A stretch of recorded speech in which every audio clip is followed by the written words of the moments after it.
Hello and welcome back to my Chippy channel. Today we're going through every movie that I watched in August. If you're new here, feel free to subscribe if you enjoy the video.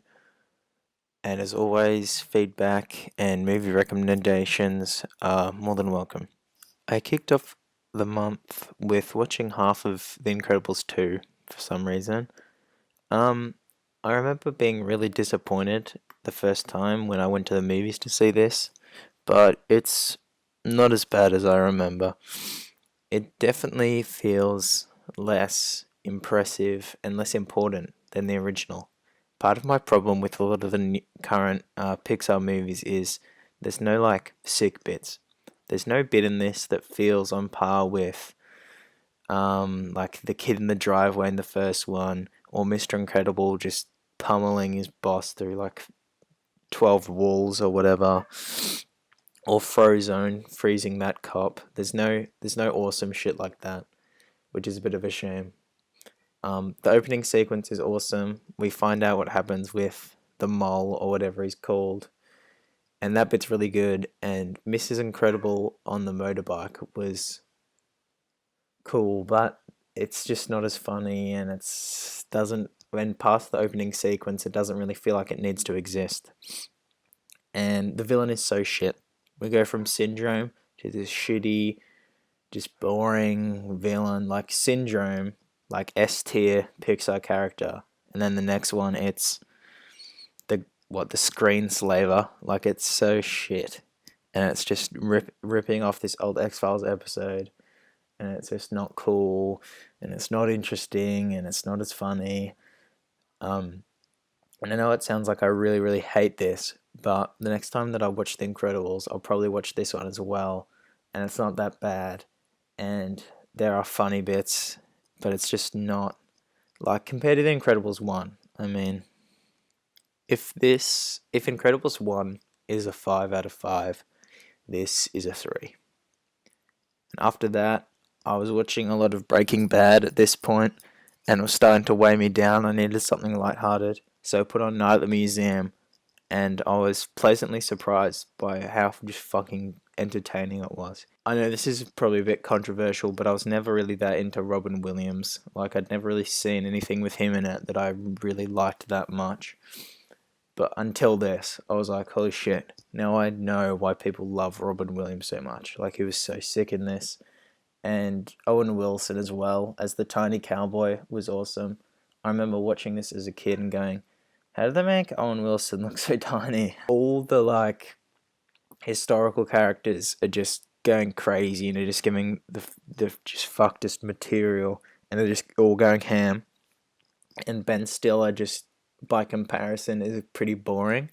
So, and I know there has to be like the normal person to play up the craziness of all the other characters, but it was kind of made Ben Stiller kind of boring. And I appreciated how there was like a subplot about Ben Stiller going through a divorce, and how they just did nothing about that subplot. Like, it was just the whole time was just crazy museum bullshit, and that was way better because I like don't really need like a boring movie about Ben Stiller going through a divorce, you know. Like, I just wanted crazy museum bullshit, and that's what I got. It's probably a mistake on the movie's behalf to not have anything about this subplot, but I was grateful for it anyway. I would give this a 4. Like, this was a real treat to go back on. This was a real treat. Then I watched the Hannah Montana movie. This wasn't painful or anything, but it just made me wonder like what the point of it was, why this existed. I mean, obviously to make money off the popularity of the show, but it was just a bit. It felt unnecessary, you know, worse than The Incredibles 2 does, I would say. Tyra Banks and Taylor Swift show up, which is pretty fucking just weird. And this movie, like, I don't like the songs because I'm not 6, no offense. And I don't like the comedy, and I don't like the drama. And once, like, there's not really much left, and it's not like it's really, really bad, but it's just, impossible to really care about. So I would not recommend this. You know, it's not even as funny as it sounds like. And a lot of the characters off the show are barely in this. Like that weird little kid who was like really annoying just does not show up. If my life depended on it, I would watch this again. But if not, I never would ever. Then I watched Brooklyn. The word I'd use to describe this is probably charming. A lot of the performances, like from Molly Weasley and whoever else, were just, you know, nice to watch. And it was like a comforting movie, but it didn't quite connect emotionally the way that it probably should have, and I'm not sure why. And maybe the camera could have been doing a little bit more, but the dialogue was entertaining and the story was nice, and it was just a nice, like, I guess this qualifies as a period drama movie. And this is probably, if you're in, like, if you need a good, like, drama, I guess this would probably do the trick. I'd give this a 3.5. It could have been like elevated a little bit more, but it was still pretty good. It's basically a less good version of Lady Bird set in what, like, when is this even set? 1940s. And I watched Get a Clue. Um, this was kind of weird. I'd been watching a few DCOMs. If you saw the last video, last month I watched Don't Look Under the Bed, which was actually really good. Then I watched Cadet Kelly, which was pretty good. And then I watched this, which was shit. Um, I was like, why am I watching this? I was thinking, there's so many movies on my watch list. And I was like, why did I choose this? Why did I choose to spend like 80 minutes watching this? There was sick, like, early 2000s outfits, but they weren't sick enough to carry the movie or anything. The woman from Pulp Fiction at the start, who's robbing the diner and is all scary, is in this as a teacher, and it's really fucking weird. And it takes like half the movie to figure out who it is, and then the second half of the movie, you're just like, what the fuck? And why is she in this? The story is pretty boring. It's like almost a murder mystery, but like a PG one. And it's like just like it's just like a boring episode of an old Disney Channel TV show that no one remembers, except it's as long as a movie. Wasn't really worth it. Like, this was way shitter than Cadet Kelly. I would give this maybe a 2. Like, there's just not that much here. Then I went back and watched Night at the Museum 2.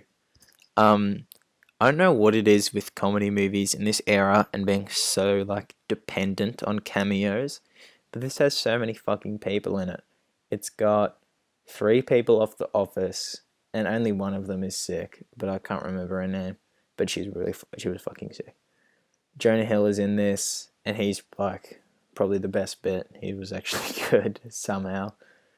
And like Bill Hader shows up as a new character, and there's just so many fucking people. And the Jonas Brothers are in this, and you're like, what the fuck? And it's just like every 10 minutes, there's just somebody recognizable being introduced.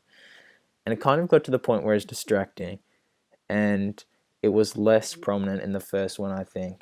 And this was definitely less enjoyable than the first one. And the first one had the bonus of being like, holy shit, since when is this that good?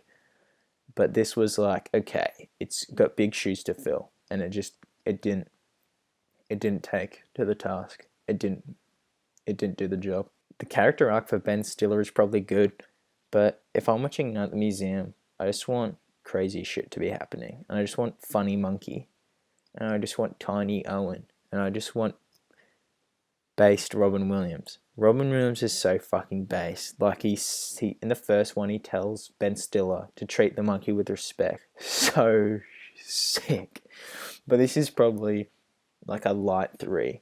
And yeah, first one is a 4, and this is a light 3. Alvin and the Chipmunks 4, The Road Chip. This was just way too shit. David Cross, who's like I guess the bad guy in the first 3, is not in this, and he's replaced with the other guy off Arrested Development, who's just way shitter.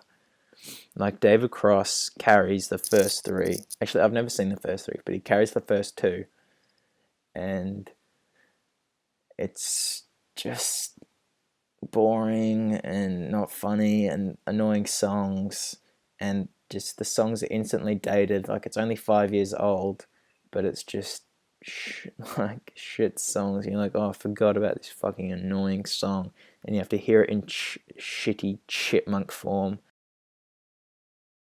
I didn't get all the way through this, but it was just so shit. And they try to make it like sad with the character arc, but it's just so stupid because they're all just fucking shitty fucking chipmunks, and it's so shit. Anyway, I hated this. Don't watch this. Maybe 1.5 on this. No, fuck this movie.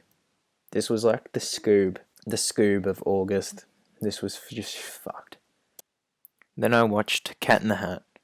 At this point I was just watching so many shit movies, and I probably felt like I was just never going to watch a good movie again, and was just so defeated by the content that I'd been consuming. But this really wasn't that bad. A lot of the jokes just feel like offensive and like in poor taste. It's like, how is this coming out of Cat in the Hat?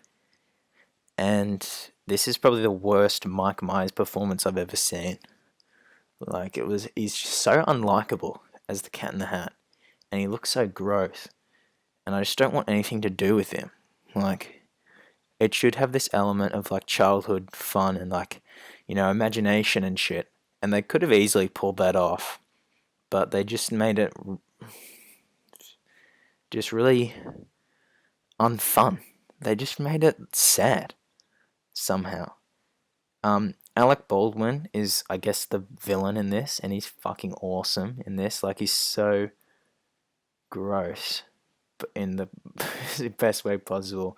Like, when he's allergic to the Cat in the Hat and he just keeps doing disgusting sneezing, and when he's just like gorging himself on the couch, and he's just so disgusting and pathetic. Like, that was the highlight.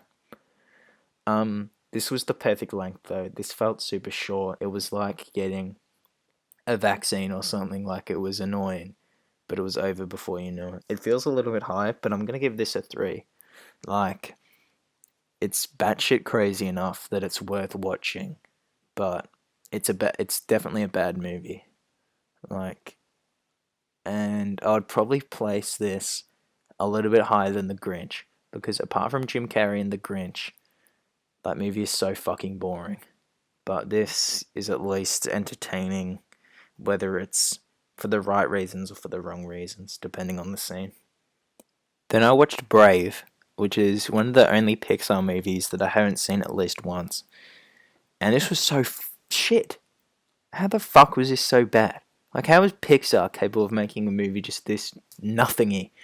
Like, what the fuck? Like, I was pissed off at Pixar. It was like I was being led down by an old friend, It was like, mate, what the fuck are you doing making this just boring movie with no villain, with like a sitcom episode story, and just boring characters and shit voice acting and just boring. Nothing is fucking happening. So boring. Why couldn't something be happening?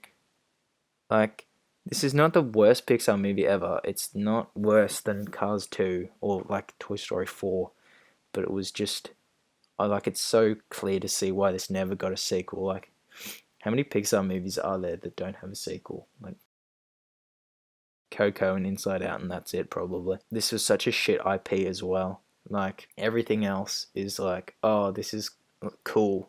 Like, oh, toys, talking, I haven't seen that. I was like, oh, Cars, that's weird, I guess. Or Monsters, oh, that's cool. And it gets your imagination going. You can think of all different new characters. But this is just like, what, Medieval Rangers? How fucking boring is that? This feels like a shit DreamWorks movie, DreamWorks has fantastic movies, but they also have really low lows. Pixar is like, come on, I expected consistency. I expected something. No, this was fucked. I'm giving this a 2. I really fucking was upset watching this.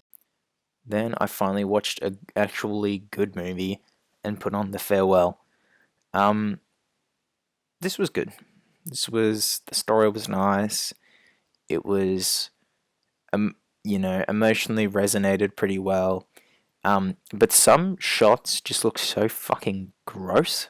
I was like, and some looked really good, but I was like, I can't put my finger on this, but this looks so just disgusting to look at. It looks so crowded and weird. I'm like, why would they make it look like that?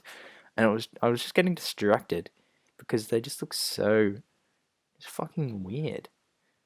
Um, this wasn't quite as sad as I was wanting it to be, but I appreciated how they actually made the movie bilingual, how it would have happened in real life, instead of just making all the characters speak English for no reason, just so that they could, market it better and lazy people wouldn't have to read subtitles.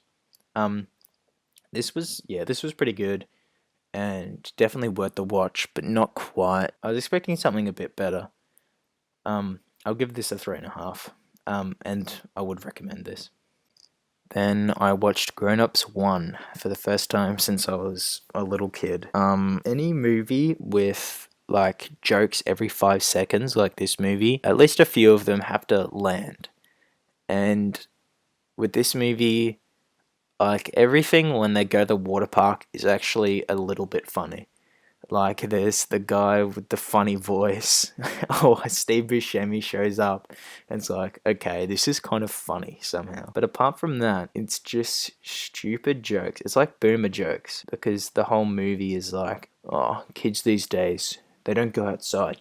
They're just on their iPads. They're just on their iPad. They're just on their iPads. It's just Adam Sandler having a fucking soot, and it's so shit. A lot of the jokes are just like the five guys, like Chris Rock, David Spade, Kevin James, Adam Sandler, and Rob Schneider. They're just making fun of each other, and it's just like sad. It's just hard to watch. It's like you guys are meant to be friends, and they're just being mean to each other. Like, they make fun of Rob Schneider for being a male vegan, which pissed me off. They make fun of Kevin James for being fat.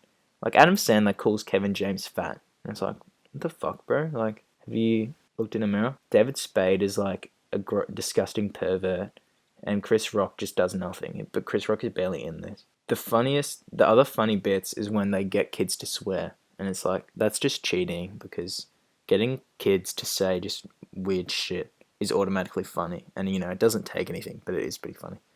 The concept of this is actually pretty good. Like 5 old friends coming back together for their basketball coach's funeral, and then coming to terms with their family and coming to terms with their age and shit. Like, this actually could have been a good movie if a good director and a good writer had this concept. Like, I can picture this as a good like Noah Baumbach movie, but because it's just Adam Sandler-y bullshit, it was so bad.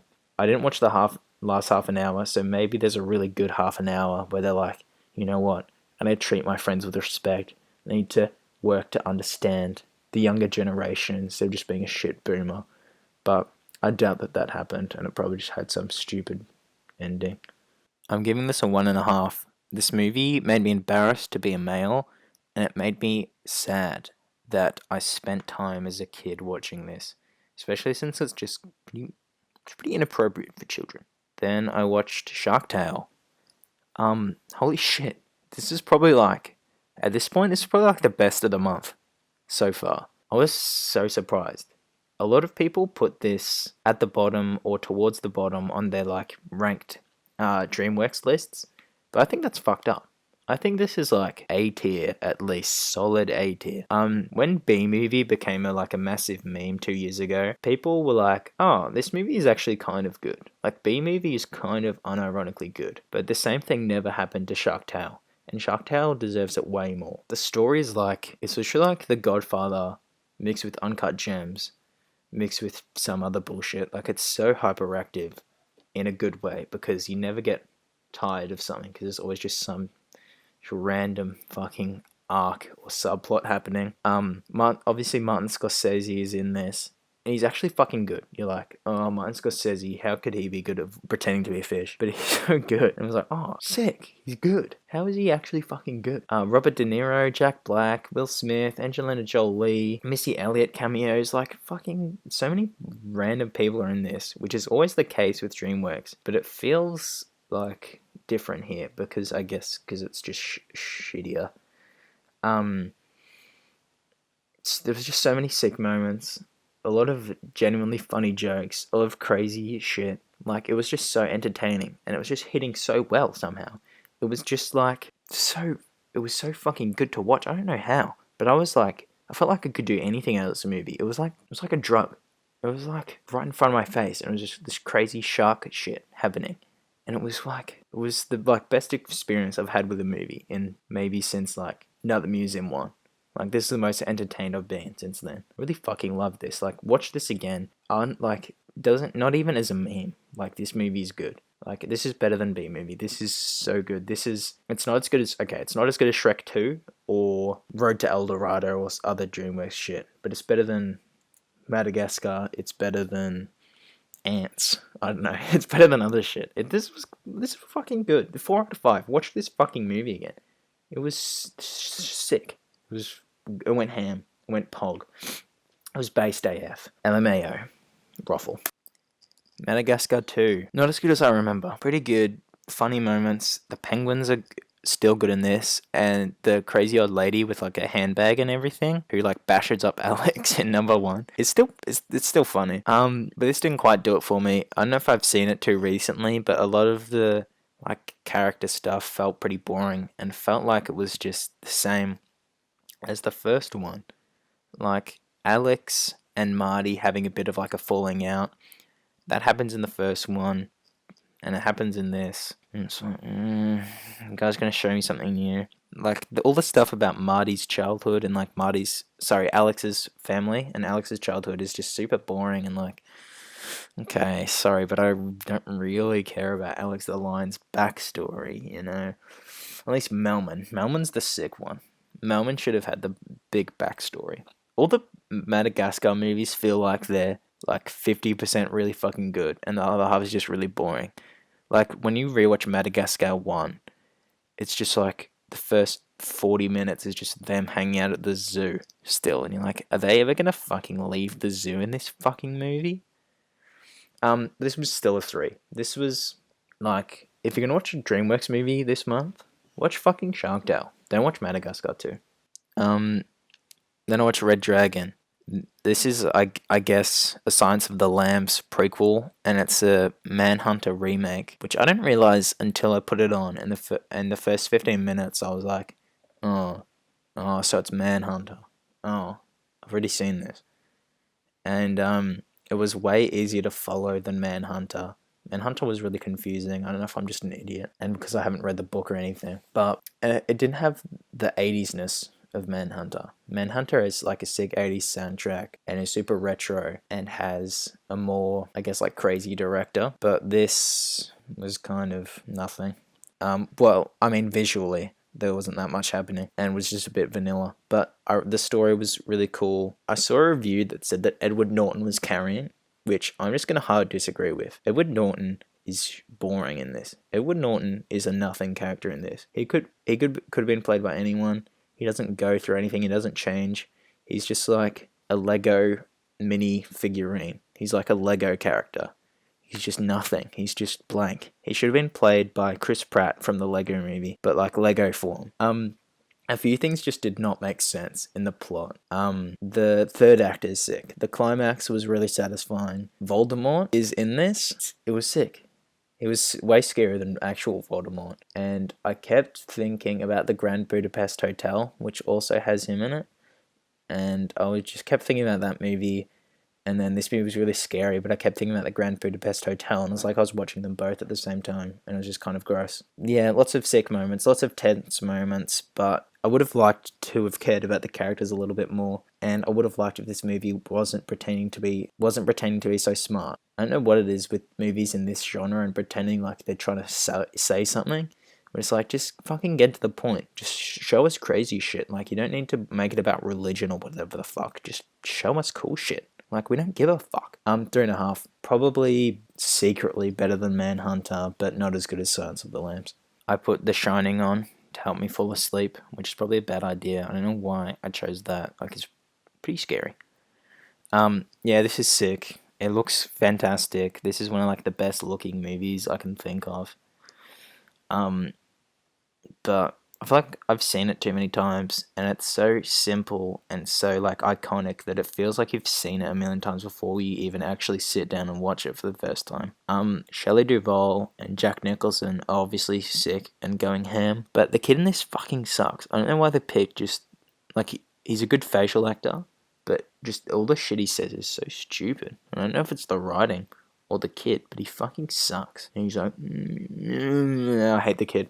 No, the kid sucks. But this is sick. This is a 4.5. Obviously, this is a good movie. Alright, then it was time for an old favorite, Die Hard. This is so sick. All the action is so good.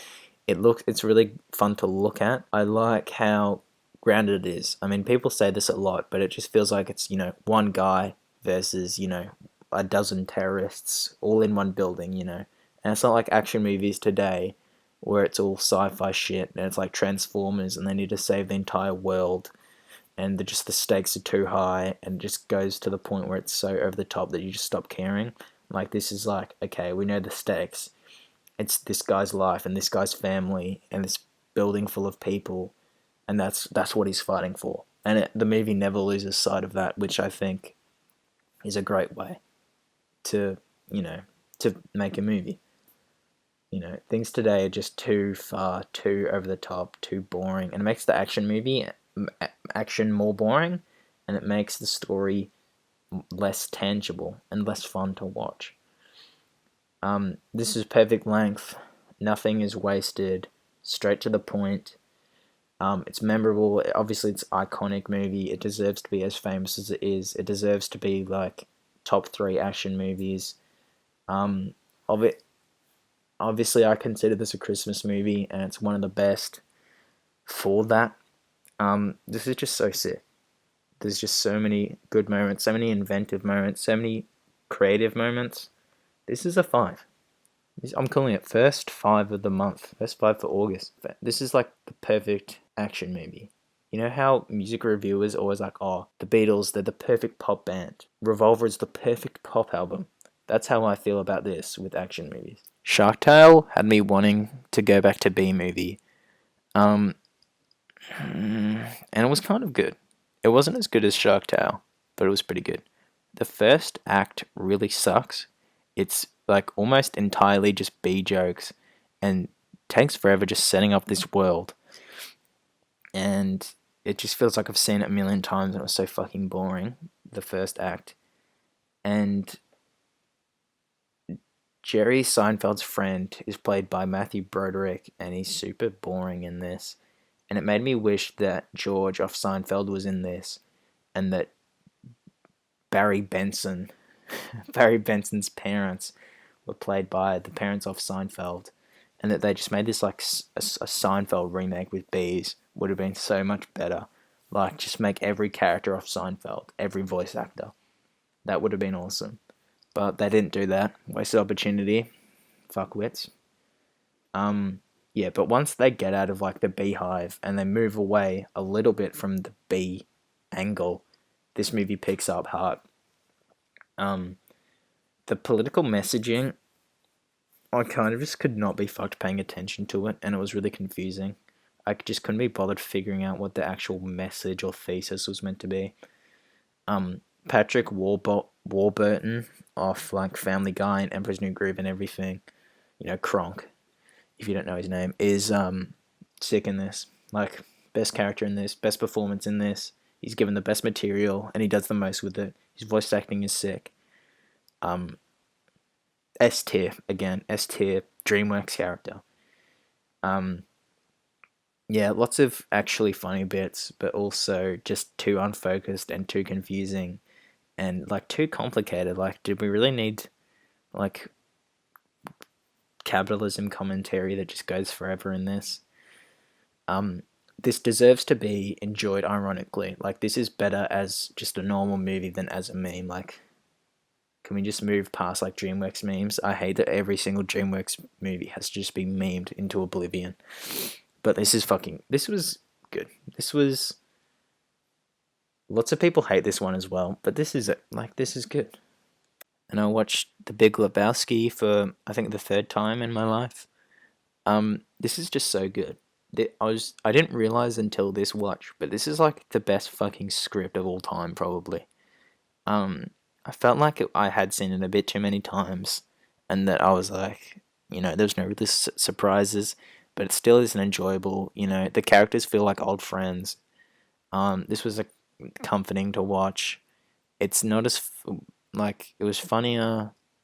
I reckon the second time you watch this, it's the best because you understand what's actually going on, but it's still fresh. Um, this is so, I don't know why this movie is, how or why it's so good, but it's super funny, fun to watch, nice to go back to. I'm giving this one a 4. I don't really have much else to say though. Then I watched Angel's Egg, from 1985, I think. Um, was just a bit too arty and a bit too confusing for me to like. I was falling asleep a little bit because I was already tired, and then one of the characters just started screaming, and it was like I was half asleep, and I was just watching this 80s goth anime with just people screaming in it. It was so fucking scary, but so cool. And I was like, "Am I awake?" And felt like I was there, in this crazy fucking goth anime realm. Um, it was a bit too weird to be enjoyable. I'll definitely watch this again and hopefully make some more sense out of it. But apparently, it's not even about anything, and it just actually makes no sense. It's like the Eraserhead or some shit of anime. The soundtrack could have been better. Like, the visuals were incredible. The character designs and environment design and the animation was gorgeous, but the soundtrack wasn't quite on the same level, which is a shame. Movies like Akira and Ghost in the Shell have like some of the best scores of all time, hands down. They're sick, but this was just felt a little bit generic. This sort of felt like I could get this sort of thing anywhere, which is a shame. But the atmosphere and the art is fantastic. Um, I'm not sure what to rate this because I was asleep for most of it, and um, I didn't really make any sense. But I would definitely recommend this, and I would give this a 4 for now. Then I watched Zathura. If you're not familiar with this is like a early 2000s Jumanji ripoff, pretty much a Jumanji remake. This is better than the original 90s Jumanji, but not as good as the Jumanji one from last year. That movie is so good. Jumanji 2 from last year is so fucking good. The character arcs and like the dynamics, the characters and everything, and the emotional side to this is pretty boring, especially since I know it so well. I know this movie like the back of my hand. Was super important to my childhood. Well, actually, it wasn't that important. So, the special effects hold up pretty well, and the choice to make this like a sci-fi aesthetic rather than like a action adventure jungle Indiana Jones aesthetic from the original Jumanji is a super good move. The sci-fi is way. It's actually, this movie is kind of cool. Like, the action is kind of sick somehow. This is definitely an underrated one. It's cool seeing Kristen Stewart in this, just being kind of weird. Yeah, watch this movie. I Go back and watch this movie. Haven't seen it since you were a kid. I'd probably give this a light 3. It was kind of annoying to watch because the two brothers were just annoying, but it's kind of good. Then I watched Beach Bum. I was so conflicted about whether I really liked this or really hated this, which I guess is a compliment because it's not that often that you feel like that with a movie. I didn't realize until afterwards that this is the same director as Spring Breakers, which made a lot more sense. the atmosphere, the editing, the setting, and the approach is all quite similar to this movie, to Spring Breakers, which I think is a shit movie. That this was better than that. Everyone is sick in this except for Matthew McConaughey, which sucks because he's given the most attention. Especially Snoop Dogg and Martin Lawrence. If Snoop Dogg wasn't in this, I don't know if I really would have cared the entire time. This is pretty much a Dazed and Confused spiritual successor because it's a Matthew McConaughey just hanging out smoking weed. But I really appreciated that. I was waiting for them to say, all right, all right, all right. I was waiting for them to say that because it was so obviously just had to happen. And then Martin Lawrence said it. And I was like, that's sick. They didn't even let Matthew McConaughey say it because everybody's so sick of him fucking saying it. It was kind of good. There was actually funny bits and there was emotional bits. And some of the shots looked great, and some of them looked just gross and boring and like crowded. The first act kind of sucks, you know. You think it's going to be like that the whole time, and then eventually it picks up, which is a relief. The first act is literally just Matthew McConaughey hanging out on the beach smoking weed and just saying gross jokes about like his dick and stuff. It was a bit too annoying. It just felt like Matthew McConaughey wanted an excuse to hang out in Miami with Snoop Dogg, and I'm sure that's what it was. But it kind of, by the end, it was kind of actually good somehow. I don't know why. I'm never gonna watch this again though. Like I will never watch this again. 3 out of 5. Actually, maybe I will. Maybe I will watch it again. And then I watched #RealityHigh. So as you can tell by this title, this fucking sucks. Even if you haven't seen this, it'll feel like you've seen this a million fucking times. It's so generic. It's so like everything you've seen from a teen high school movie that is just so shit. Like it's got the exact same plot as She's the Man. Like the exact same, character dynamics as She's the Man. Except it's not funny. She's the Man is funny, and this is just boring and shit and unfunny and uninteresting and don't care, didn't laugh. Boring, gross, looks so shit, looks like a shitty YouTube video. No, fucking hated this. No. I had 5 minutes left and I was like, no, fuck this. I'm saving myself 5 minutes. And I'm still kind of pissed off at my friend for picking this. This sucks. This fucking sucks. 1 out of 5. Sorry, 1.5. 1.5. This was bad. Then I rewatched Snowpiercer from Bong Joon-ho. This is sick. A lot of people don't like this because it looks kind of ugly, which is true, and because the commentary is kind of on the nose. But who cares? Like, the commentary, it gets into a lot of like interesting, thought-provoking like areas, and I don't think everything needs to be super subtle and cryptic and pretentious. Like, just because it's obvious and you can immediately tell what this movie is trying to say, I don't think that needs to be a bad thing. The cast is awesome. Tilda Swinton, the baddie of Truman Show, Kim Pine from Scott Pilgrim. Lots of cool people show up, and they all do really well, and they're all given cool material. Like this, these are some of the sickest villains I've seen in a while. It does look so fucking gross though. I don't know why. I don't know why this looks so just cheap and off. If this movie looked better, it would be a 5, but it doesn't, so it's a 4.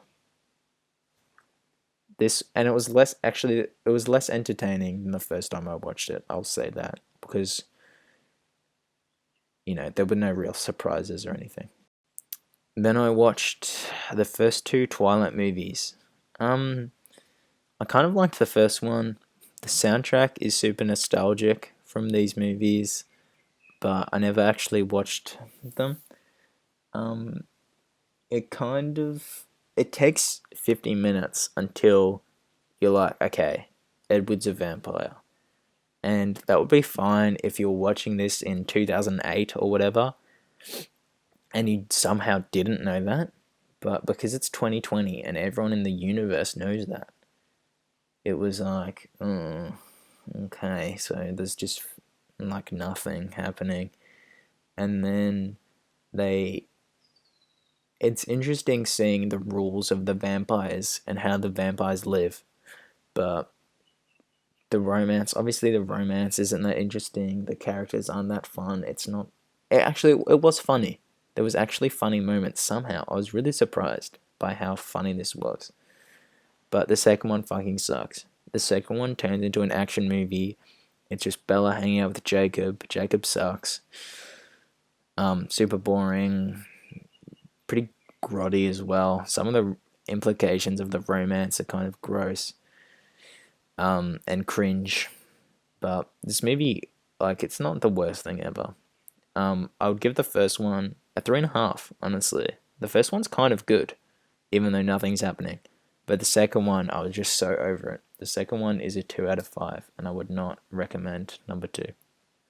Then I also watched the first 2 X-Men movies, and I kind of loved them. I don't know how. I remember watching the first X-Men as a kid, borrowing it from Blockbuster, and I must have just been so confused because it's pretty hard to follow, and I liked that. Superhero movies now, obviously, they're some of the most popular movies, and I feel like they're too marketed, and they're too like anybody can watch them. But this was like, nah, this was in OG days when it was like, nah, this one's for the fans. This one's for the Marvel fans, which I'm not. I'm not into comics, but this was like, nah, fuck everybody else. Fuck the general population. This one's for the nerds. Um, the action was pretty good, especially in the second one. The action really was elevated in the second one. The second one was actually kind of brutal. I reckon it was pushing the M classification. The second one's kind of hardcore, but the first one was interesting. There was interesting world building. I don't know anything about the X-Men, so I felt like I was learning a lot. You know, it's not like when you watch Spider-Man, it's like, okay, I get it, he was bit by a fucking spider. This was like, oh, I didn't realize that was how it worked. Which, yeah, I liked that. That made it quite enjoyable. Magneto is sick. Ian McKellen is sick. Patrick Stewart is so sick. I don't know how, but they just go in. They just demolish. They just get in. They're like a parasite, and they just get in. They're rummaging around in this movie. It was so sick. They go ham. They go pork, bro. They go tofu. So I love, I love that. It was kind of gross though in the first one. The romantic subplots are kind of grot in the first one, which sucks. But um, I liked these first 2. I'm gonna watch the rest. I'm already excited to watch number 3 later today. Um, yeah, I want to give them both a 4 out of 5, which feels a little high, but that's kind of the level where I was at. I was kind of like pogging out of my brain watching this. I was kind of super fucking into it for some reason. Then I capped off the month with an American Psycho rewatch. This took me back to being 14 when I started caring about movies and I was watching this on DVD. Super good, super gross, super scary, super funny as well. Like the first half is so like like such a distinct style of dry humor. Um, it was less funny this time. This time I was like, oh, this is just gross and scary and sad and fucked up and true. Um, Obviously, I'm not gonna get into the commentary because I'm too stupid to. Um, but just the directing in this, the Christian Bale performance, the opening credits are awesome. Willem Dafoe is awesome. The opening scene where he's got the face mask on is so good. I don't know how. That's like Jared Leto is sort of sick. Um, this was just this was just a treat to come back to, and it's Like one of the best psychological thrillers, I reckon. Like, this is sick. Yeah, Mary Harron, good job. So good. This is one of the best movies ever, honestly. Like, it's just so fucking good. And it just does exactly what it needs to, and it does it so well, if that makes sense. Um, yeah, that's all I have to say. This one's a 5.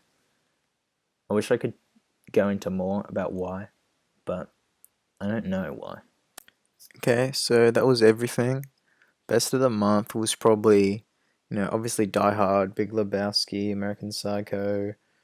Really enjoyed X-Men. The Farewell, I would recommend. And there was a lot of shit ones though. I hated Grown Ups and The Road Trip.